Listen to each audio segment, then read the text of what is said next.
the best time as any to get our market master for the day, actually a market master for all seasons. Ridham Desai, Managing Director of Morgan Stanley, joins in. Good morning, Ridham. Good to have you with us. First up, your note on the pre-budget scenario says that 90% of the time a pre-budget rally is followed by a post-budget correction. Is that a very, very likely scenario this time? Good morning, Lata. Happy to be back on CNBC. Yeah, actually, that's what happens in most cases, but there have been exceptions when the market has actually done okay after the budget.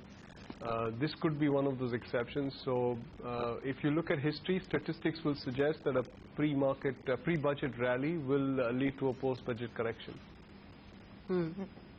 Okay. Ridham, hi, good morning.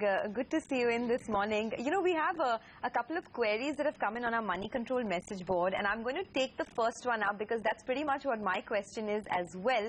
Shalini B has written to us, and she says that Morgan Stanley's bull case target is 31,000. At least that's what Ridham Desai said the last time he came on your channel.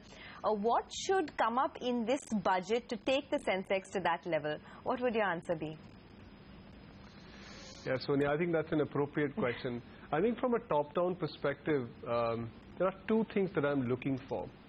So firstly, I think we need to see a shift in the quality of government spending. Mind you, government expenditure to GDP is quite low relative to history.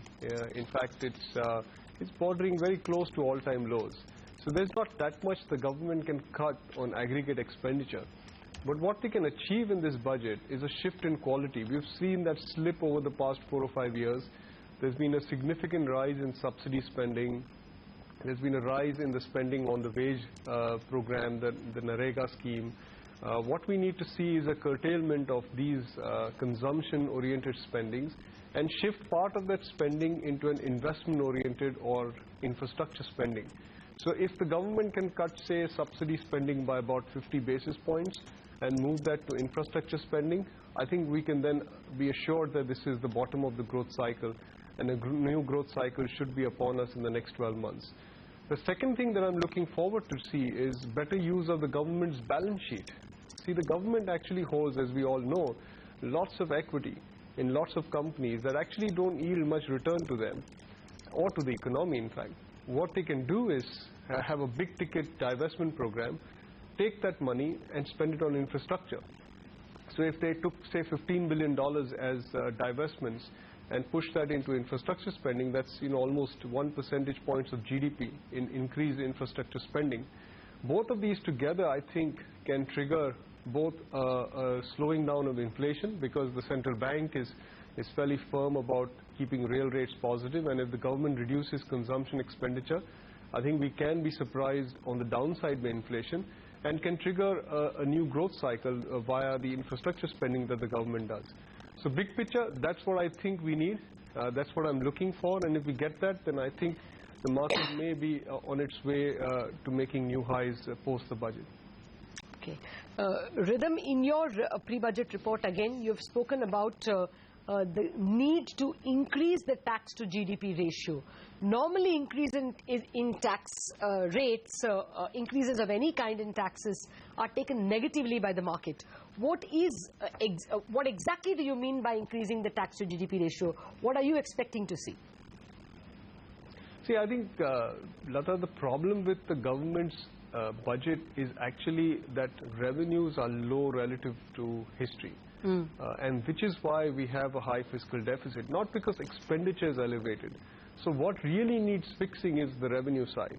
Now, one way of fixing the revenue side is by undertaking a large-scale asset sale. But that's not a permanent way of doing things, and that's not a preferred way of doing things.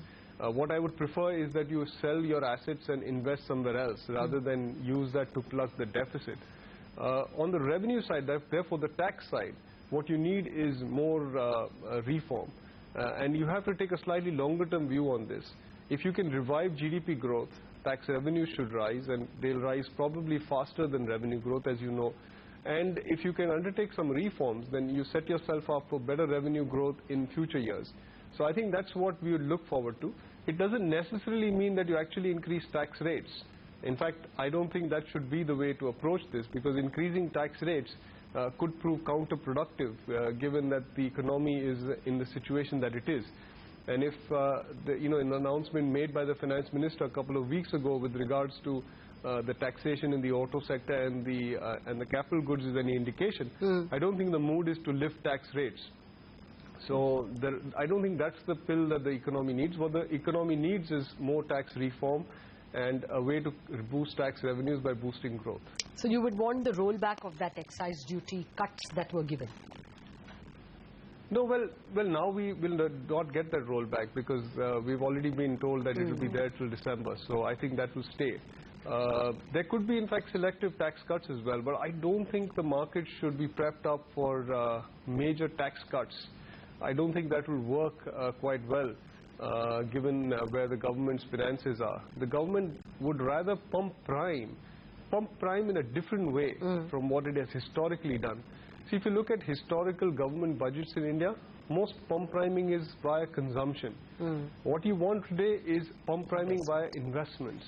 Therefore, you don't want to actually undertake a big tax cut and curtail the government's ability to push up investment spending.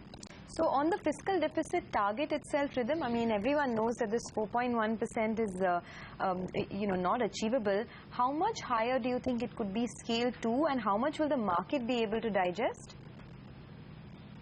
See, the 12-month rolling number is around 4.6, 4.7. So I think that is the starting point. And I won't be surprised if it goes up slightly rather than go down. So I think the market should be okay if the number is somewhere between 4.5 to 4.8. I wouldn't expect a major change there. This is not the year for major fiscal consolidation. I think that will be probably the year after, when GDP growth has come off from its low point and the government has greater flexibility on the revenue front. This year the flexibility is fairly limited, so I think they should focus on changing the quality of expenditure rather than cutting headline deficit number. What would you tank up on pre-budget if you have, or what have you already recommended as buys pre-budget? So Lata, we are sticking with our view that cyclicals will continue to do well over the course of the next 12 months. So we're buying energy, we're buying materials, we're buying banks, we're buying autos. The only place where I'm a little bit skeptical is industrials. I think that sector has run up a lot in expectation that we'll get a new capex cycle very quickly. I think it may take some time for a capex cycle to start. Therefore, the run-up in industrials may be a little overdone. So you want to be a bit careful about that and maybe come in at a better price level. But generally speaking, we're bullish on cyclicals, and the only defensive sector that I like at this stage is technology. So we're underweight healthcare, we're underweight staples, we're underweight utilities. So we're not big fans of buying defensive sectors. We're rather bullish on cyclicals with the exception of, say, technology. The last time when we were speaking to you from your Morgan Stanley conference, Ridhim, you said that in a room of 10 people, 9 out of 10 were, over-invested in India, and you didn't find anyone at all who had a negative view on the Indian markets. Is India still the best game in town, or do you think 90% of that game is behind us? No, actually, Sonia, see, people are bullish on India. They're looking at India very constructively. But that doesn't mean they have invested everything they wanted to invest. In fact, all my conversations with investors suggest that institutional investors abroad are looking for a correction in the market to put more money to work. Now, of course, that doesn't mean that if a correction comes, there'll be an avalanche of money that will flow into India. But that is the current mood of investors. They're looking for a correction, which therefore means that they're not fully invested. So it's quite possible that investors have not put all the money they wanted to put because maybe the market has run away too quickly for them. And I think that's probably something even domestic investors will voice as their issue, which is that the market has run up too fast for them to actually put what they would have desired to have in equities to work. Retail, institutional, FIs, I think all of them feel that way. Which is what bull markets are, right? That they tend to go up before people actually put real money to work. Now, when the market does correct, will we actually see the flows or not? I think there's a psychological issue there. When markets start correcting, then people say, okay, let it fall more, and then I'll put more money to work. But the bottom line, I think, right now is that I don't think people are fully invested. And to that extent, there is money waiting on the sidelines to come in, which may probably come in if the policy document from the government suggests that we are on our way for a better growth inflation mix for the economy. Yes, that was so much hinge on the fiscal deficit. Rhythm, you know, to some extent, our rally is not unique. All equity markets have done reasonably well, some of them much better than ours, like Thailand, in the past few weeks. It's a great Goldilocks scenario with an economic recovery both in the US and maybe even China, and central banks still very accommodative. Do you think this situation can last for a goodish bit? Or are equity markets now, kind of overvalued even globally? So India is the best performing market in the world year to date. Yeah, okay, year to date. So in a way, we're doing better than a lot of other places. But yeah, your point is very valid. The world is actually quite eeringly low on volatility. Volatility across asset classes, equities, bonds, everything you see, have dropped to multi-decade lows, which is I think for anybody who is looking at markets across the world, I think a worrying thing.